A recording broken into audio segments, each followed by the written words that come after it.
LPCiminelli is based in Buffalo, New York, and we're Western New York's largest construction company.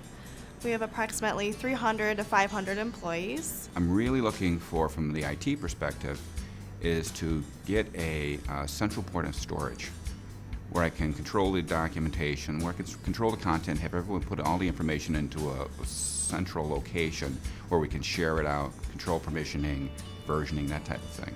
And so looking at OpenText, looking at Content Server kind of gave us a new appreciation for what else might be available for us to do, workflows, actually processing the documents real time, capturing them up front in digital format, and then storage and retrieval on the back end.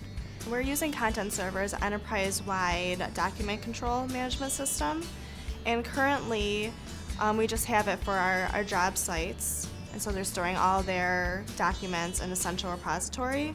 We've had OpenText portal since 2002, and we use that to manage all our project sites and administer those, and we found that it's very useful and supplying information to our customers and vendors. We expose Content Server through the web interface, and they'll come in through their permissioning. They'll come into the project locations and access the information that way. And we also have OpenText Portal. And using OpenText Portal, we have a few of the new portlets that they've developed for integration with Content Server, the navigation portlet and the Pulse. So that gives us even more flexibility on what we can put out there. So if we're going to put up a bid, we're putting out drawings and specs, and we're not going to give an account for someone for that. We just want to put it out to the public. We can do that using those portlets through OpenText Portal, which is very, very nice. Every job we open now, we start a project. There's a directory structure for that. There's a standardization for what information we're going to put there and how we're going to share it. And now it's just a permissioning thing to those vendors and owners. So it's made my life easier for managing this from an IT perspective, and it's given them more functionality and more reliability on how they can access and exchange the information. If you have some type of issue, we're construction. We have every project has its own workspace. We use the project workspace to store the project information.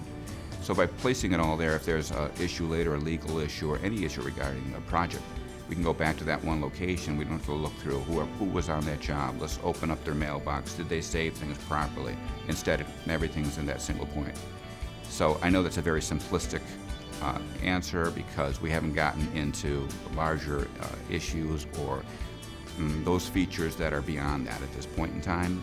But that in and of itself makes it worth the investment, I think. We're going to look into using the social communities, only because the social communities, not just from the perspective of social communities, but from the perspective that the way they built out that interface, which is beautiful, how you can now set up sites.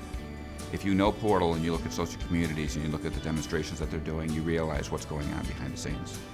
And having something like that would make it much easier for us to deploy sites for projects, as well as give us a much better look and feel, and an easier way for us to administer and manage. So if we can extend those portlets, the ones we currently have in our bag, and we can deploy those through social communities the same way you'd set up discussions or anything else, then we're sold. It's beautiful.